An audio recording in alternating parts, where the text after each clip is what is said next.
Hi, I'm John. And I'm Julie. We're the hosts of the Hartford Fund's Human Centric Investing Podcast. Every other week, we're talking with inspiring thought leaders to hear their best ideas for how you can transform your relationships with your clients. Let's go.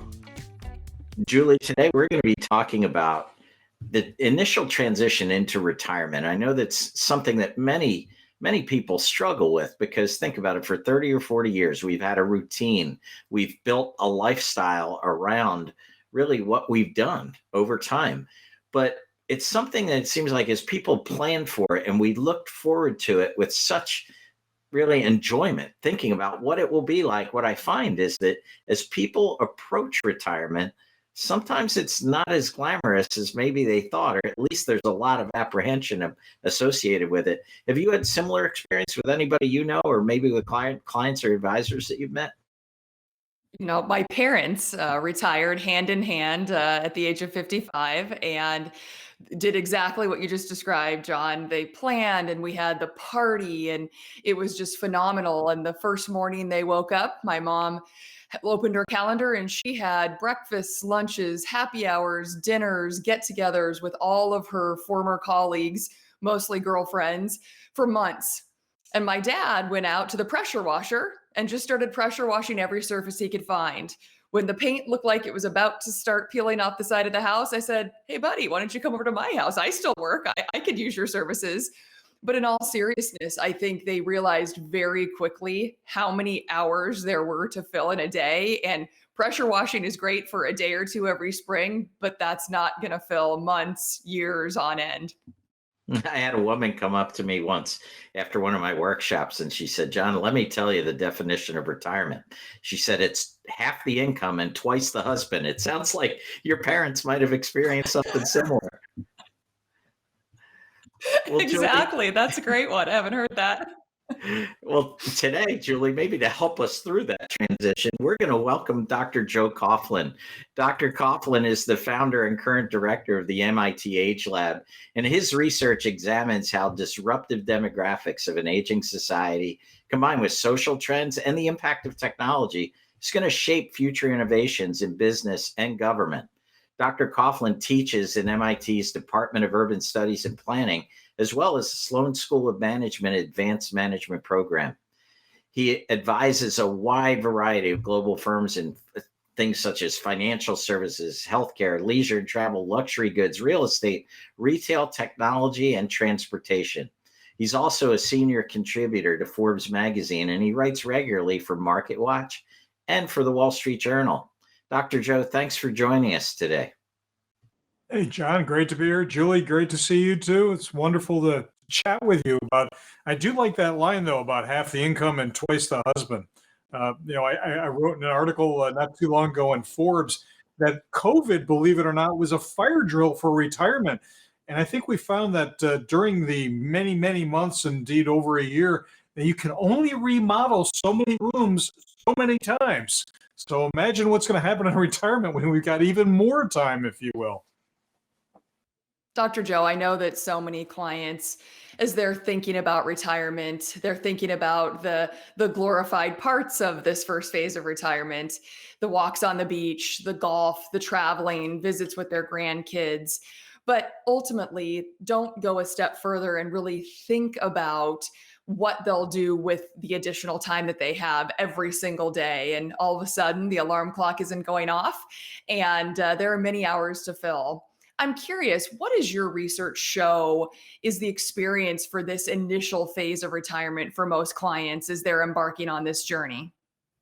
Well, great question, Julie. And as you know, we've done some work with you and John and your team on many times we've defined that around being the honeymoon period. I really frame it as being great ambiguity because after maybe it's as long as a year, maybe it's even 2 years of, wow, it's great sunsets, beaches, we've got a favorite place to eat and whatnot. Suddenly you start getting into a routine. And if you think about what retirement's supposed to be about and what vacations were about when you were working, was breaking the routine. So you start thinking about, well, we see the same people and the dog seems to be doing the same thing at the same place every day. they start worrying about what are the new things they can do to keep them vibrant and engaged and whatnot. But that ambiguity is often that they want to keep working, but yet they're retired or they're volunteering with verve. And so it's unclear where they are at that point. It's all about the celebration, but the celebration tends to end a little quickly, not necessarily badly, but it seems to be the same stuff, different day. So, Joe, as we think about this transition, I mean, whether you're a member of a couple or maybe you've never married, maybe you're single, maybe you're divorced, whether there's just, it's almost, it seems like people, when they get closer to the precipice and stare over the edge, that question about what will I do to fill all this time starts to enter our minds. Is that the biggest conundrum? Because I think research has shown that the biggest difference between retirees and pre-retirees is that when we retire, we think about all the activities we do during the day. The biggest change in terms of where we spend our time is in watching TV, right? How many of us go, I can't wait till I retire because I want to watch a whole lot more TV, but in reality, if we don't think about this, if we don't plan through it, it's going to cause issues, right? What kind of issues does the AgeLab see this transition to retirement causing for people? In fact, you're right. I mean, the number one thing we do see, and this is national statistics that AgeLab has been digging into, of people spending far, far more time watching TV. They're also the only generation that appears to be buying books. So they're doing a little bit of reading on the side as well. And of course, music has become a big thing as well. But those are all very idle and sedentary. That's not only not great for the mind, it's definitely not great for the body. So one of the things that we are seeing when people look out over that period is, when they're approaching retirement, they're excited. They're just like kids waiting, if you will, for Christmas. The want of the gift, the excitement of, boy, if I get this gift, I'm going to be so happy. And after they open the box and they play with it for a day, maybe even two, and if they don't break it, after about day three, it's like, oh, this is a cool toy, but it's not as great as it used to be. So for many, they either stay the course and watch more TV and stream things that even their kids won't watch. Others start venturing out and trying to find, are there new things to do? Volunteering, part-time work. The gig economy turned into, shall we say, a land office business, if you will, for older adults, if you will, wanting to keep doing something, not just for the cash, but for spending the time. Dr. Joe, we've often heard you refer to this first phase of retirement or this first phase of transitioning in one's life into retirement as the honeymoon phase. And I think, when I think about it and I work with advisors and speak with their clients, that this is often the most envisioned phase. And which I think is great, but why do you think it's so important for advisors to really be talking to their clients about the honeymoon phase in particular, especially before they transition into that retirement period? This is a very important phase because they're laying down the groundwork for how they're going to live the many other years in retirement. And so I would argue that it's less about planning than it is about preparing. So that transition should be not that you're planning to volunteer. Have you identified where you're going to volunteer? Have you thought about the days in which you're going to do? Or if you're going to do part-time work, have you already made those contacts? For those who say they want to downsize or move, okay, that's fine. Maybe you haven't bought the property yet, but have you looked at the location? Do you have places where you will play? Places where you will meet new friends? Places, frankly, that you can depend on the health care you need, not simply that they have an emergency room. So for financial advisors, this is important in making sure that their clients are set for a quality of life. But here's the other thing. This is the period they're going to be spending a lot of money. One of the typical rewards, if you will, in retirement still is buying a new car or downsizing a new place, doing all that travel. So it's front end heavy financially, but it's also front end heavily on the decisions and preparation they need to make for the rest of their retirement. Joe, as a financial professional, I think many times clients think about those mountaintop experiences, if you will, right? The trip that we're going to take our whole family on, halfway across the world, or buying that new home somewhere where we've always wanted to live. But how can an advisor kind of get the client in the framework of, in between those mountaintop experiences, life happens in between? How would you suggest a financial professional help that client envision what life really looks like once the daily routine of going to work on a regular basis, Monday, Friday, same kind of thing we've been doing for the past 20, 30 years goes away? In social psychology, we know that people tend to remember and assign more positive memory and energy towards those peak moments that you talk about. So when we think about our childhood, we tend to think of the more positive ones. Wasn't it great at graduation and all those great little events? We forget about the things in between that were, Johnny wasn't doing his homework, his grades weren't that great, and he didn't play that well on the field to begin with. We remember the peaks.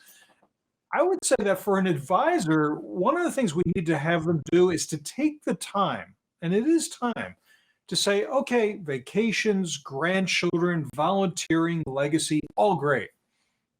Can you take me through a day you're not traveling? Tell me when you're going to wake up, what you're going to do, and just kind of plan the day out. And by the way, nobody wants to criticize their client. I don't want anyone to do that. That's bad business and not very polite. But getting them to think about, give me a mundane week and tell me what you're going to be doing on a day or a week. You can't go to the grocery store all day and you can't walk the dog all day. So it'll start to get that client to realize that in between the peaks, as you put it very nicely, John, there's a lot of life to be filled. Dr. Joe, you now have me questioning every great story in my memory bank, thinking maybe I'm gonna remember the good parts. So now I'm a little concerned, but I'll have to reconcile that later. I'm curious. I love how you describe taking me through a mundane, normal day. I almost look at it as a dry run for retirement, or the transition into retirement. What will your new life look like? And I always say to clients that, think about it. All of a sudden tomorrow, the alarm clock doesn't go off. When that doesn't go off, how does your day unfold? And I think that framework is so helpful. And if I were a financial professional sitting here, I think that's something that I can have a great conversation with a client or a prospect immediately to really help them begin to walk through that. And like I said, do that as, in essence, dry run.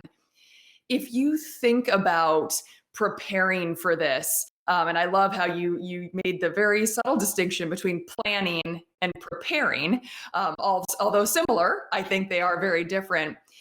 How can we arm advisors to continue to help clients make that preparation more tangible to them? I think that, for instance, if they were to go through that normal day activity, if you will, that you would want to have, can they give you specifics? The difference between planning and preparing is actually subtle but very real. I can plan to make dinner tonight. I can even make a grocery list. But frankly, until I've got the food in the cart or in my kitchen, I'm not prepared. I've simply planned. So I would have advisors start asking people, well, you say you want to volunteer. What organization have you thought about that? Have you made the contact? You say you want to downsize. What town? Have you done like an audit? Have you taken a trial run of retirement and spent maybe a week or two, or should you plan to spend a week, 2, or even a month down in that town just to kind of get a feel for what's there, who's there, what services you will need? So really pushing the client a little harder. Every other stage of life, we've moved in lockstep with advice that was given to us. We knew what to expect because, frankly, there were lots of people around us that had done the same thing. Retirement is actually very new, and it's much longer, much more uncertain than any time we've ever had in history. So people need to try it out, prepare, and the role of the advisor is to help me anticipate things I don't want to think about and to navigate that time that I have. And, of course, the financial security to do both. So, Joe, I have a question for you. I mean, we talk a lot about a financial professional leveraging stories in helping clients understand some of these more difficult concepts.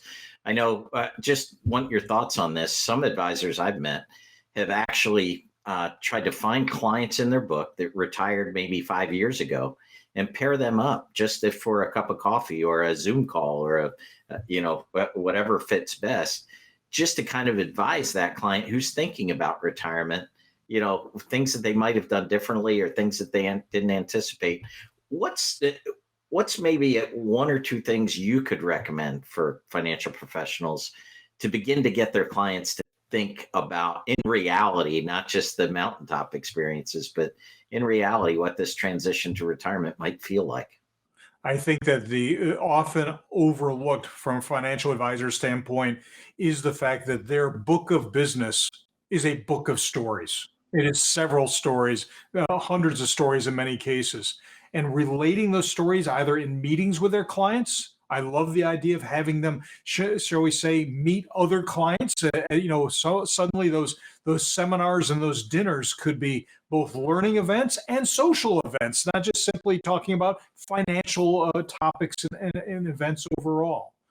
But I think more importantly is really having the questions to ask. What are you going to do? Who are you going to do it with? Where are you going to do it? Real estate, we like to say, is about location, location, location. Well, also, frankly, retirement is about location, location, location as well.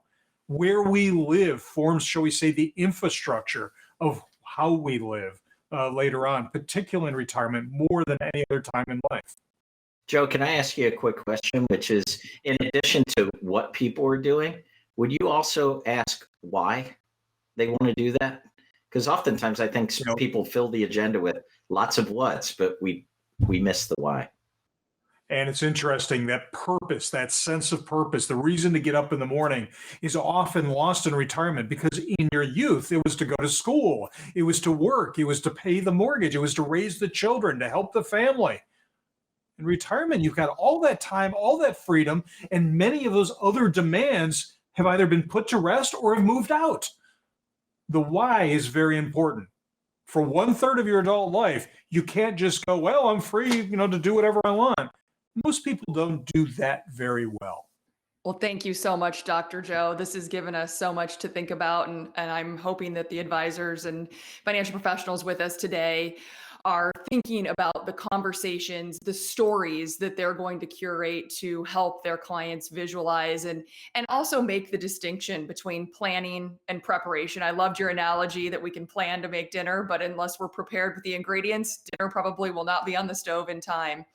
And for all of you that are looking to deepen your relationships, change the conversations with your clients, and really help them prepare for the what, the why, and the how of the honeymoon phase of their retirement, visit hartfordfunds.com/days. Thank you again, Dr. Joe, for being here with us today and sharing your insight and wisdom.